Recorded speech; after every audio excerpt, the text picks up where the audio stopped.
Good evening, my friends. Johnny Danger here with Mr. Adam White, late night edition of In the Cup with Draft for Upside PGA Tour. Adam, you look like you're in a hotel room. Are you trying not to pan to the right? Is there somebody over there? Not that I'm aware of. Very smart if they're here.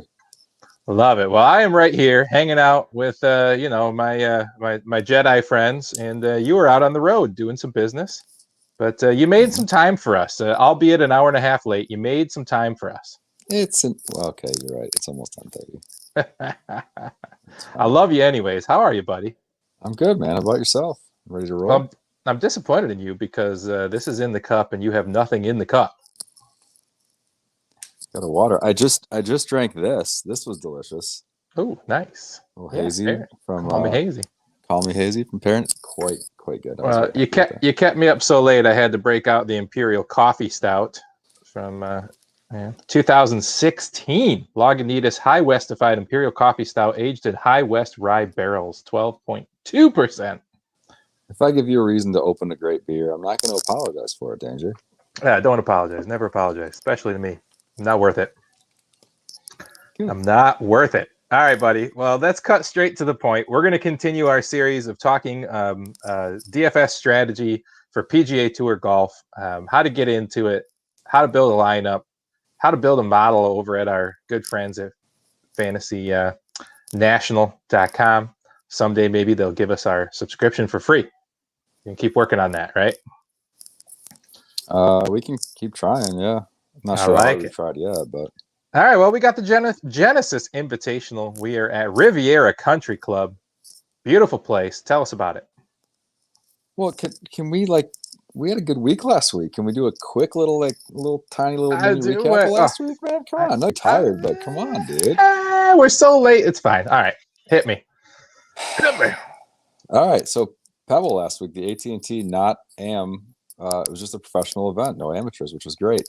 That's true. Danny Berger took it down. We were high on Boog last week. Mm-hmm. We were pretty much loving him once DJ withdrew as our favorite guy over 10K, and he got the dub. Yep. It was good to see. My boy Charlie Hoffman, who I've been on for the last few weeks, went on a roller coaster ride. Was like 5 or 6 over on his first 8 holes on Friday, but came back to make the cut and finished top 10. Had a good week. We had some good plays. Cam Tringale was a good one. Tom Hollywood Hoagie, our model loved him. He performed. You know what? Our model loved him, and I placed a nice wager on him top 10. And that last hole, somebody birdied that last hole of the last threesome, and dropped him from T9 to solo 12 on the last hole. I think Spieth made that birdie potentially, but. Yeah, it was a week where watching them go from T9 to 12th when you have a single bet on one person to top 10 is frustrating. But that was the only top 10 you had. But he was in my lineup, and I had a $5 double up, and I hit my double up. So profitable 2 weeks in a row in PGA. Yeah, I think what did I profit? Like almost $500. I made 500 because the 45. If you invest 45, it's gone. You can't count on that. So I made $500 last week. Plus crowns. Parlayed that. Oh, so many crowns. So many crowns. And then the parlay on the Phoenix Suns Nuggets. No, it was Nuggets money line against the Lakers, and they slaughtered. And then the Clippers over the Clips. Cavs. I thought it was Nuggets. Clips over Cavs. Yeah. Or I'm sorry, the Suns. The Suns murdered too. They may have that night, but I was focused on those two. I dig it, man. It's a good time. Good time. Let it ride. Emmerich would be proud. We have been having fun, haven't we? We have. Making money is always fun, but we're on to Riviera, man. It's going to be a great week.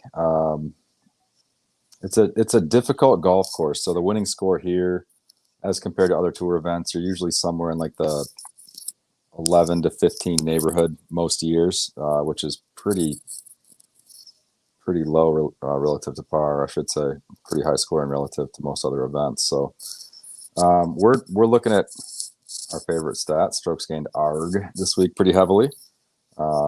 Definitely some bogey avoidance because this is a tough course. So you're going to see that the finishing position weighs a little more heavily than most of your shootout type events. But it's a great course. It's our best field to date by far this year. And to me, this is really when the season kind of kicks off. You know, Torrey was good a few weeks ago, but this is it, man. We're gearing up for the Players next month. We got the Masters the month after. It's just month after month. We got at least one marquee event, and this is a great way to kick it off. So I'm fired up. Adam, if I can ask you one favor, your mic is rubbing against your collar, and it's giving me some scratch. It's giving me some scratch. It's driving me crazy. I'll work on that for you, buddy. Only because I care. I know, because you love me. You're a good partner. I try. Sorry for the ugly white cord across my chest. No, you're good.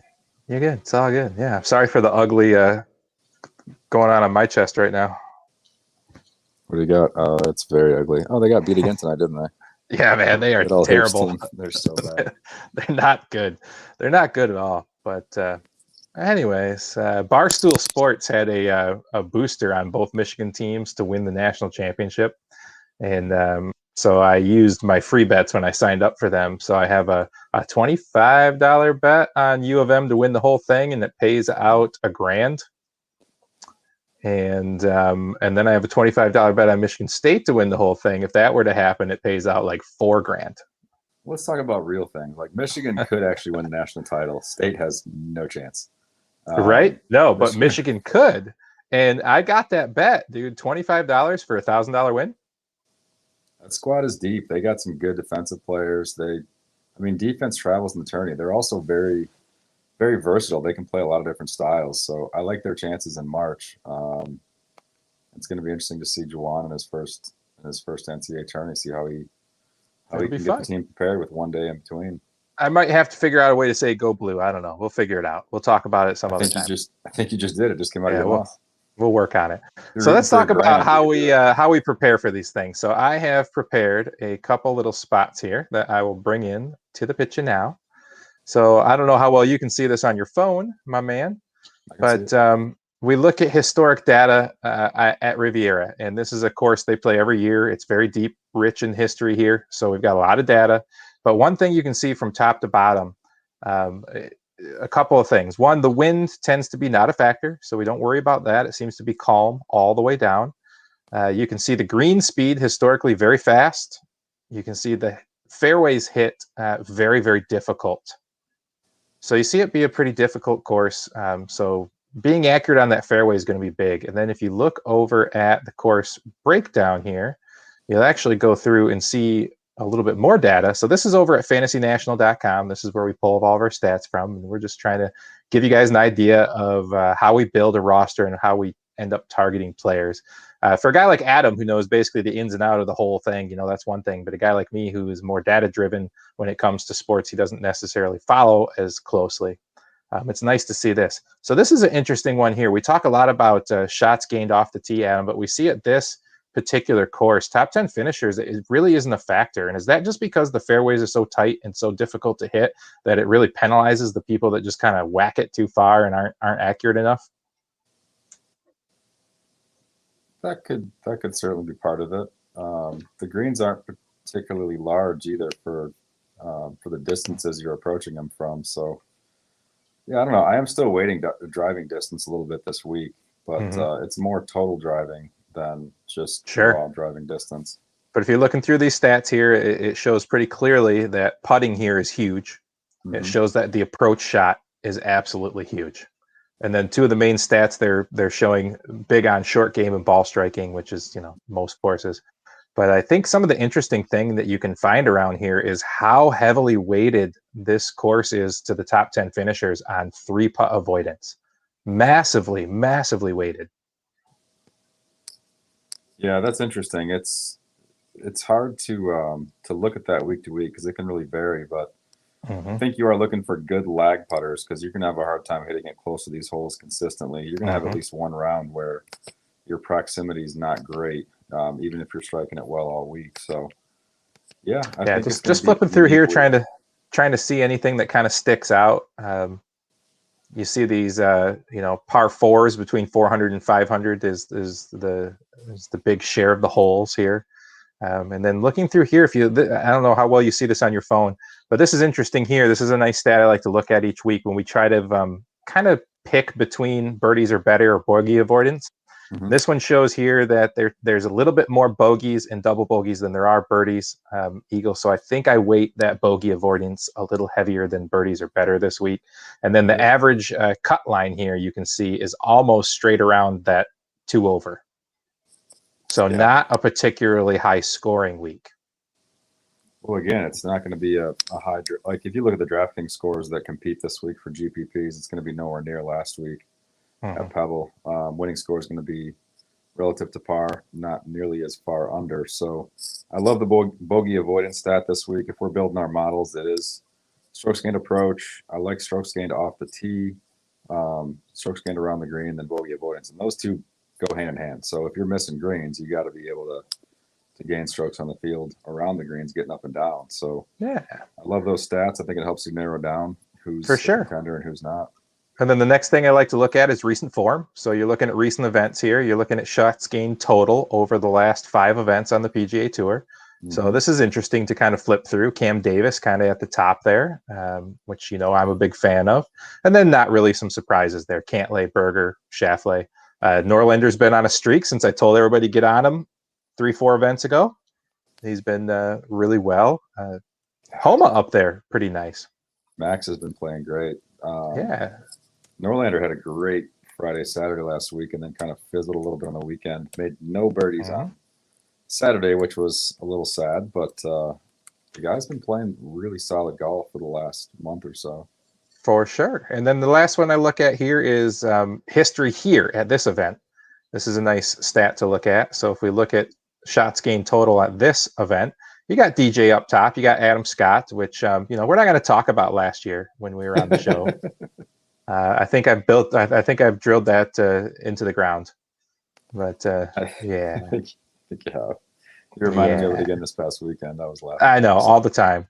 But, you look through here, and obviously, Bubba's won here a couple of times, so he's up there, even though he hasn't been great recent form.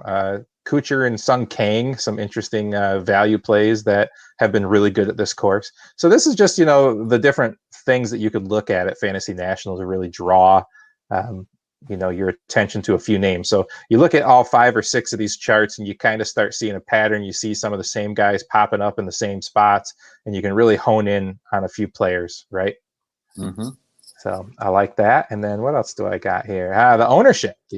Yeah. So I like this here because it's got 2 different things. It's got calculated, basically their guess of what the ownership's going to be down the middle. And then on the right side here, they take the actual figure of their lineup generator and show you who's being popped out on their lineup generator. I'm going to tell you right now, before we didn't get into it, Xander was my favorite guy going into today. And I seem to be not alone, as he is the top of the calculated ownership at 17, which actually isn't a scary number. But he is being spit out of the lineup generator at 25% of the clip. I can see that. I mean, with the way his game's trending, and then he's that one price, like that one notch below the 10K range, which I think makes him more appealing than he probably should be. I would take Bryson all day at 10-1 over Xander at 9-9. But Xander's my favorite guy, and if you look at your screen now, you can pull the model that I pulled right here, which is different than yours. I just kind of went through and pulled some of those stats off the top 10 players and how they played, and I kind of focused on ball striking and short game and scrambling. And then added a little bit of proximity, a little bit of par 5, and kind of did that bogey avoidance and the 3-putt avoidance pretty high, and ended up pulling Xander at the top of that model too. So my bias of just flipping through the lineup has matched pretty well with what they're showing over here in the Moosonomics. So interesting that Cameron Tringali popped up at the top. I've been on him the last couple of weeks. So interesting names. Other than that, Bryson's up here, and Berger, Finau, DJ, a lot of names we're gonna talk about. So, anyways, enough about Fantasy National Golf Club. You can go check them out at fantasynational.com. Someday, promo code D4U. Someday, you can become members over there. Effort at that yet, but I'm sure we'll get there. Right, one of these days. Mm-hmm. So, anyways, that's how we build our models, guys.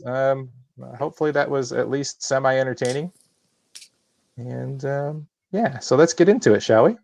Sure. So if we're going back to the course a little bit, it's a relatively long par 71, just over 7,300 yards. I think it plays a little bit longer than that. You talked about the width of the fairways. The rough is usually pretty penal. There's some good undulation changes. And as you said, putting is at a premium this week compared to others. A couple of par fives that are not reachable by a good chunk of the field up in that 600 range. But then there's the very reachable par 5 first hole. And this course this event is hosted by Tiger, but he's unfortunately not going to be playing after his 75th back surgery or whatever it was. But we got a lot of moderate to long par 4s here. So that kind of that 150 to 200 range on approach shots is going to be pretty important this week, in my opinion. Yeah, that was the 150 to 200 was what I weighted on my model for the proximity. Well, same page. I like it. Yeah, man. And scrambling's big because the greens are small. They're hard to hit. The fairways are difficult to hit. So you're going to get a lot of shots out of the rough. You're going to get a lot of guys coming, 5, 10, 15 yards short of the green or long or right or left. So, scrambling for me was one I kind of bumped in my model as well. Yeah, that makes a ton of sense to me. It's not a course where you're going to hit 14, 15, 16 greens a day. So you got to get up and down those greens that you miss to keep that round going. Indeed. All right. Well, let's kick it off, my friend. We've got Dustin Johnson right here at the top. He withdrew last week. Still probably going to fade him for me. Obviously, he's a threat to win any event he's in. But that price tag is very high at 11.3. I just don't like taking guys coming off wins. The history of people winning back-to-back weeks is very low. And I just like JT and Rory, Rahm, Bryson, Xander. I like all of those guys more than Dustin straight up, and definitely with the savings on the salary. I am going to disagree. I think DJ took last week off because he knows this course is a great fit for him. He is in the absolute zone right now. He's the clear-cut number one player in the world. I think the most clear-cut that we've had in quite some time as the top dog. If he comes in and plays in decent form, he's going to finish top 5. He just will. If he's on his game, even A to B range. So I could agree with DJ. You, man, but I just I have a hard time picking him to actually win. Top 5, sure, but I don't know if I can pay 11.3 unless I really think the dude's going to win. And I think it's Xander's week. Xander's my guy. That's fine. I mean, agree to disagree, but if DJ finishes top 5 on the leaderboard and finishes top 3 or 4 on DraftKings points, yeah, I'll take it and pair him with Bryson, and then go down to some value plays we can talk about in a little bit. Stars and scrubs type of week. Sure. I mean, I really can't make an argument against any of the guys on the screen we've got right here, all the way down to Brooks. I mean, they're all playing good ball right now. I can't complain about any of them. So start your lineup with whichever one, or maybe even 2 of these if you can find some nice value, and sleep like a baby. I'm not going to argue with you. I don't mind Dustin. I'm only going to play one lineup, and it's not going to have him in it. So. Yeah, if you're playing one, it's a totally different strategy. But I'm playing DJ. I'm going to play some tournaments this week, so I have a little excess DK cash in the account, and I'm going to do some. I'm probably not going to do 150 lineups, but I'll do at least 20. Sure. What do you think of Rory this week? I just keep waiting for him to get back on that, champion horse. It's been a while since he's won one. I do like Rory a lot. That's why I say it's a stars and scrubs week. This course tends to bring out really legit champions. Like the cream over 72 holes just rises to the top. So Rory's a guy I'm certainly targeting. I mean, I love Rory, DJ. I love Bryson, and I love JT. So if you're going to play all 4 of those guys, you better have some guys in the 8 and 7K range, even down to the high 6s that you like a lot to pair them with, because there's just not room in your lineup for those kind of 8 to 9K range guys that you're looking at. Right. All right. Well, let's get moving down a little further here. Let's get in here. I mean, Cantlay has been good, of course. 9,600. That's a nice discount off those tops. So I can't fault people who want to either start their lineup with Cantlay or do maybe a Xander Cantlay build. Don't mind that at all. What do you think about Colin Morikawa? He does not pop in my models here. Are we just wait and see on him this year? No, I think Morikawa is legit, top 10 talent in the world, and he's going to be a Ryder Cupper every other year. And I do like seeing him below that top tier pricing. It bothers me when him and like Tony are up there in that 10K range. Well, that comes down to strength of field. I mean, this is the first time we've got DJ, Rahm, Rory, JT, Bryson, Xander, Cantlay. These are all guys that are just top tier guys. Then you got Brooks coming off a win too. So I think it's a sneaky week a little bit for Finau, actually. I could see him winning in this field, even though, everyone's knocking him for not being able to close the deal and win. But no, I'm with you. I'm not really a Morikawa. I'm a little bit in wait and see. I want to see some form out of him first, even though he can flip it pretty quick. He struggled out overseas in Dubai and just hasn't shown great form really since last fall. So I'm not quite on him just yet. Outside of putting, really, Hideki lines up really well with this course. Adam Scott, of course, the defending champion, looked pretty good last week. I kind of like him at 9K at the bottom of that top tier pricing. I do too. Like I said, this week I'm really prioritizing some of those elite guys that are in that 10K range. And because of that, it's not that I don't like him this week. I'm looking elsewhere. The ownership I'm imagining has to be pretty high on him, even though he's 9K. He's got to be a top 5 or 6 guy ownership wise. So I'm risking it, but I'm off Scott. I'm definitely not on Jordan Spieth this week. Yeah. He's just Adam Scott is the right now. Projected 10th highest guy at 13%, so not terrible. Okay. Yeah, I'm with you on. I mean, Decky's a good course fit as far as ball striking, but his putting has just been abysmal this year, and that can really get in your head when you keep giving yourself opportunities and can't cash in. So, a couple of guys I like in the 8K range a lot. So, what about Bubba? I mean, this is a course that he has won 2 of the last 5 years, but also missed the cut 2 of the last 5 years. Bubba's he's had a couple opportunities at quote unquote Bubba courses, like courses he's shown form on in the previous years and just can't get it done. So I'm also in wait and see on Bubba. I know he can pop at his favorite courses, but there's just something that's not right there with him. I do like the guy just below him at 8,800, Joaquin Niemann. He's in for a big year. He started off really, really strong this season.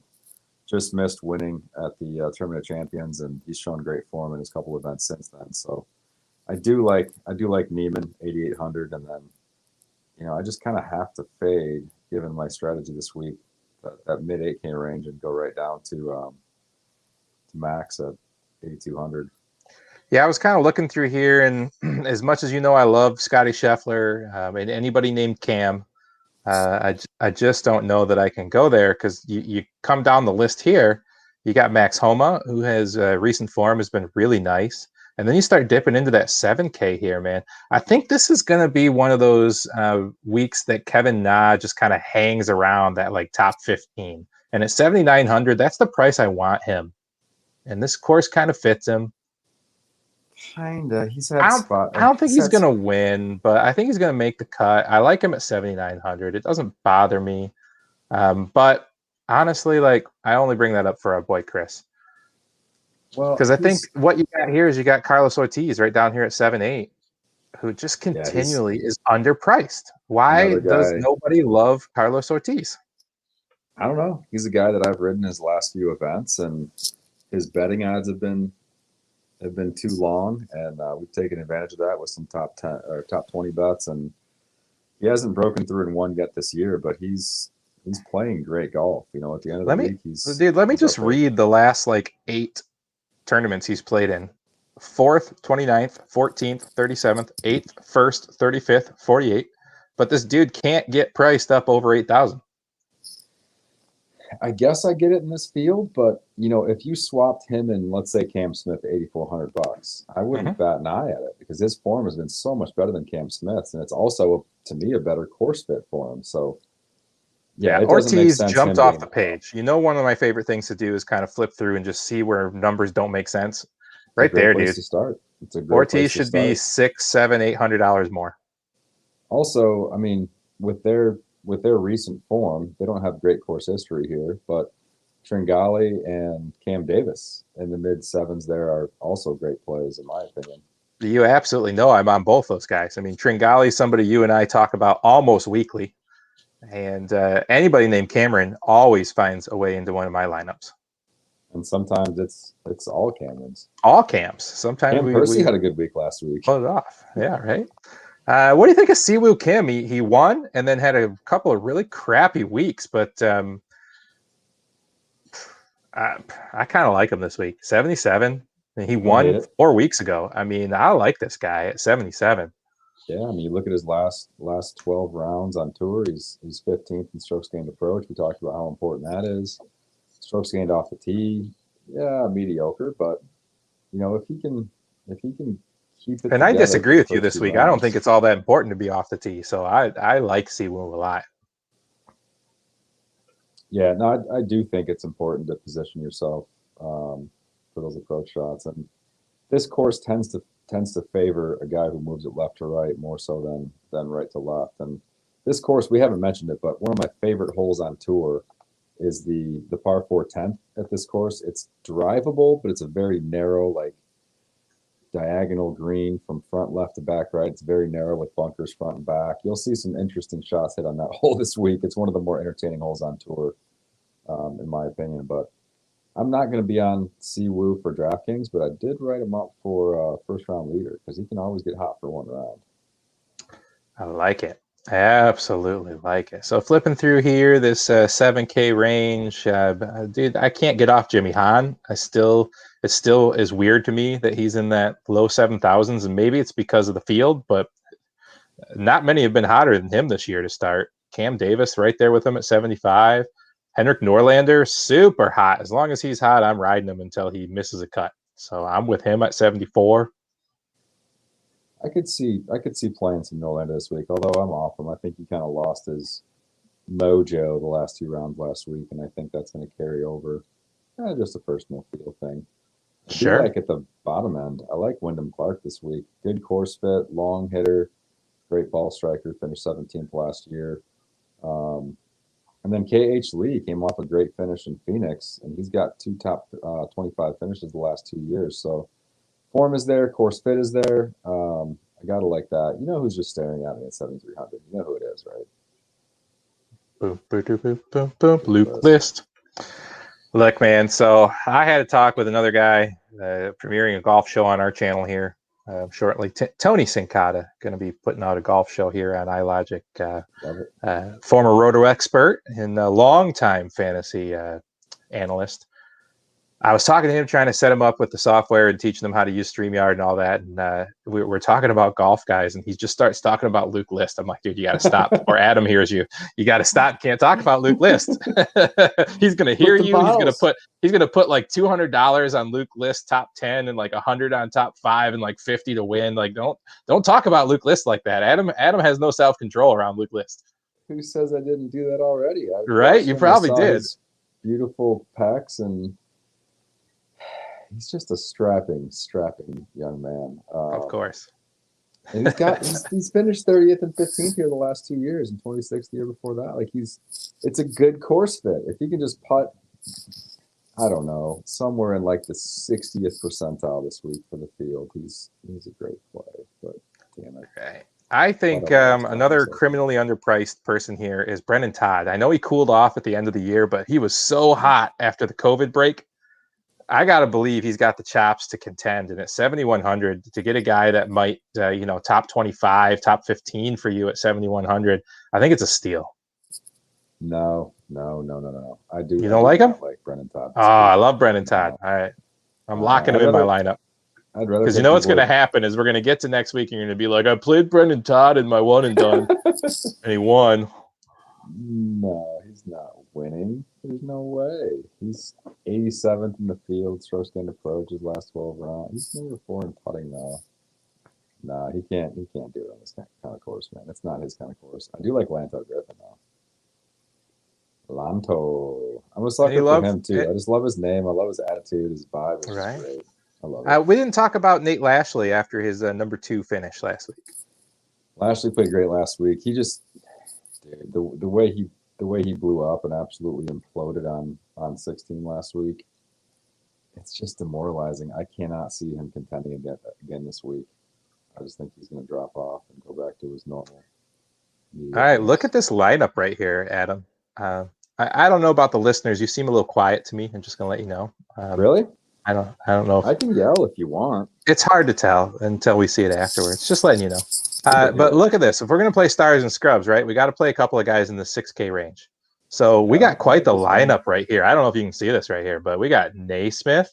We got Dougie Gim. We got Cammy Champ. We got Joel Damon. We got Tom Hoagie, Sepp Straka. We got all these guys we love to throw in stars and scrubs. But it depends on the week. Is it the week for any of these guys? It's always the week for Duck Gim. You know, I've been on him heavily for like 6 weeks, and you just absolutely destroyed me when I was all buzzed up that one Wednesday night. And I'm like, buddy, Doug Gim, it's his week. And then it wasn't. And the next week was, though. And next week was, but I played him the week you told me to.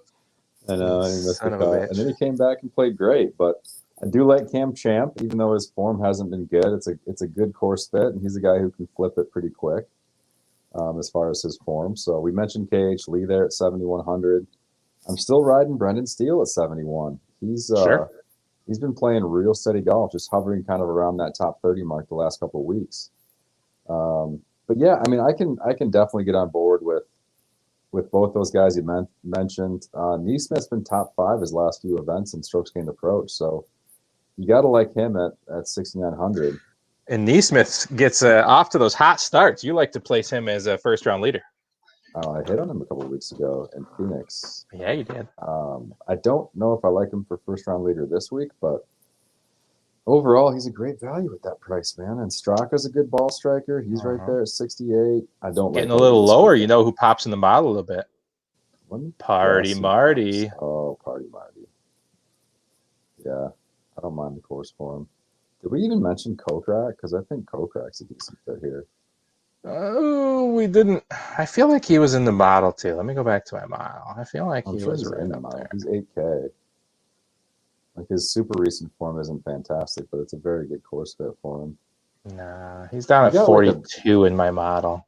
He got a really good appearance fee to play over in the Middle East, which his putting has been very bad lately. His putting's generally pretty bad. He's 60th in the field in 3-putt avoidance. 53rd in the field in bogeys avoided. 61st in the field in par 5 scoring. Yeah. 87th in the field in proximity 150 to 200. You might be talking me off a little bit, but worth mentioning. Not a fan. Kind of breezed past him. That's all. I'm out. I'm out. Party Marty though, 6,800. I can get on board with that. Party Marty under 7K. I dig it. Let's see a couple of names we also like usually down in this range. We've had some love for Munoz. Yeah, Doc Redman. Sebastian. I like Munoz in this price range. He's a guy. And I want to remind the listeners that this is just a first look, and Adam and I are gonna. We were a little better last week. We did put out our quick picks, but we're gonna try to put together a little article of our favorite 8 to 10 players, and post that on either Wednesday afternoon, Wednesday evening, or first thing Thursday morning.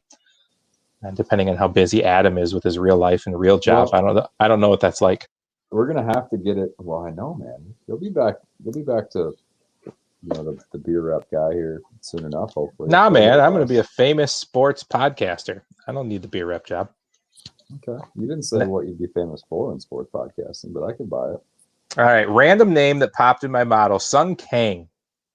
No. At 65. Is that course history related? That must be course history related. He does have some decent course history here, but no, he's been so bad.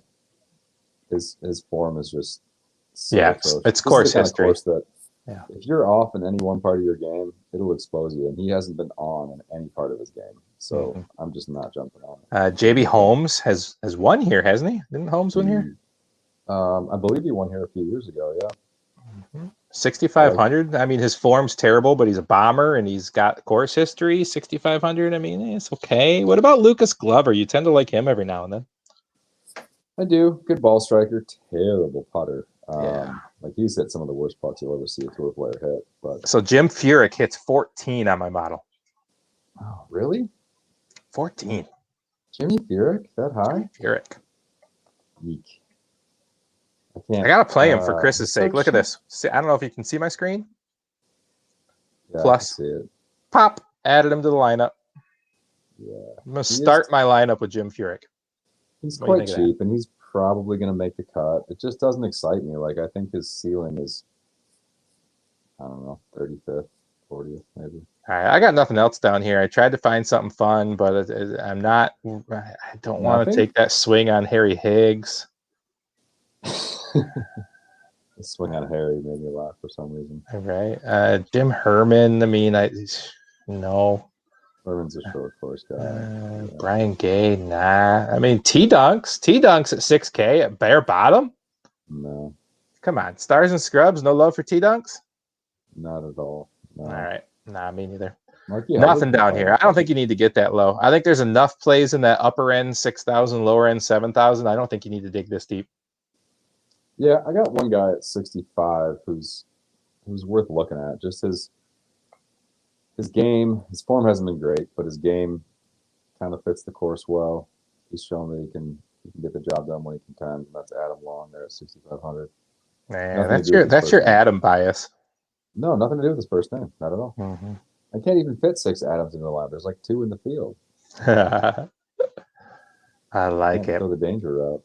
All right. I think that's a pretty good look at it. That the guy we didn't mention that we always like is Harry V, man, at 6,700. Yeah, HV3. Just putting so terribly. Yeah. No, putting is so important at this course. I mean, the POA greens are going to be so fast. The greens are small. They're very difficult. I can't get on anybody who's not in good putting form this week, dude. I just can't do it. I know you like to take the guys that have it all together but the putter and hope they have that one hot week with the putter and they're under-owned, and I know that's your strategy and I know it works for you. I'm not buying it this week. I do like that strategy. I mean, this is why I like Luke List, and that's why I've fallen for Griot in the past. That's why like Benny On was a guy that I like so much, and Corey Connors, and all these guys that are like great ball strikers, and just, you know, one out of every 4 weeks they'll put it together with a putter and have a decent week. For sure. Yeah, so no, it's probably not the week to go with the bad putters and hope they flip it, but it's such a hard putting course, dude. This is one of the hardest putting courses on the tour, dude. I mean, I just can't. I can't do it this week. I can't do it this week. Strategy. It's a risky All right, buddy. Let's wrap it up. Let's get out of here. So let's do our game that we've been playing and take a look at your screen, sir. Let me get back to the top. And let me remind everybody again, this is our first look. You will find our picks. We'll post them. We'll post an article on fantasyfootballblueprint.com where our premium articles have been. And we'll post to all of our social media stuff so you can find it there. So, all right, Adam, this is too few people. Let me see if I can widen that a little bit. No, it's not gonna work. Oh, there we go. All right, one guy, this range, right here. Bryson. Xander, you know me. Xander. Hit me. I will go. Get to go first again, huh? Yep. Okay. I'll go Neiman.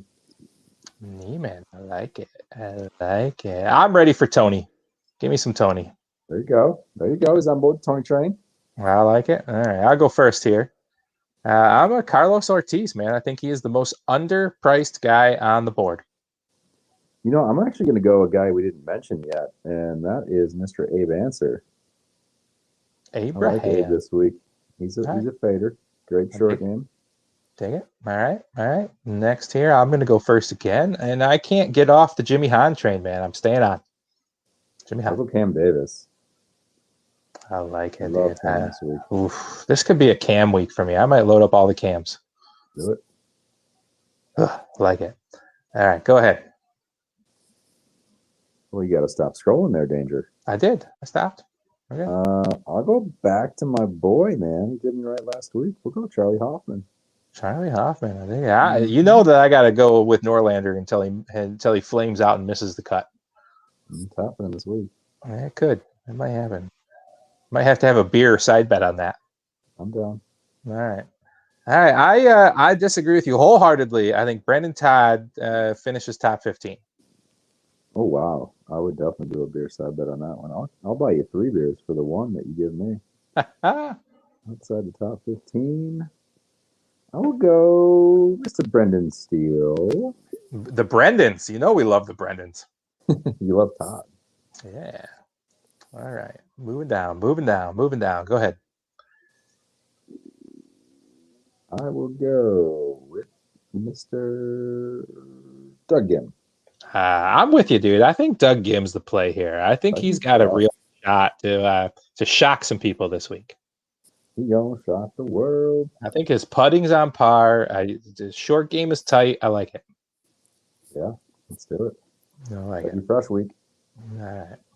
All right. Last grouping, and yeah, man. HV3 is my guy here. Damn. You can join me. It's okay. You don't have to get different. By the way, this reminds me, the pizza man did you wrong last week. Oh, dude, did he do me dirty or what? Ugh. Vicious. That was tough. I'll join you. I can't go party. Yeah, let's go Harry V. All right, man. Harry V.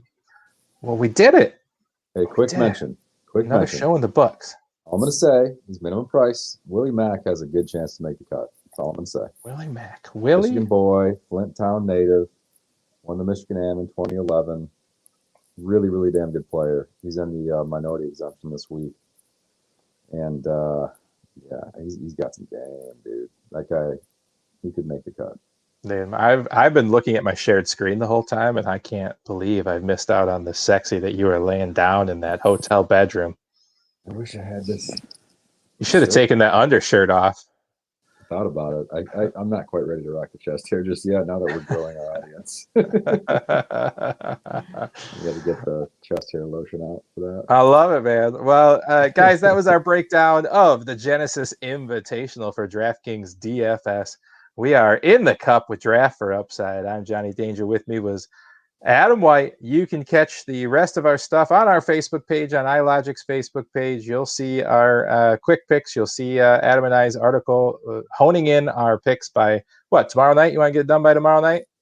What day is it? Tuesday? Yeah, tomorrow. I'll pop it over by afternoon for sure, and we can get it done. I like it. We'll drop Adam's betting card picks into that too. Huh? Yeah. Just in case you're into that kind of thing. Michigan should be.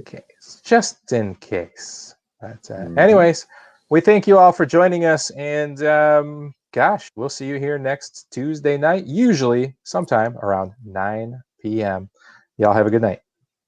Cheers.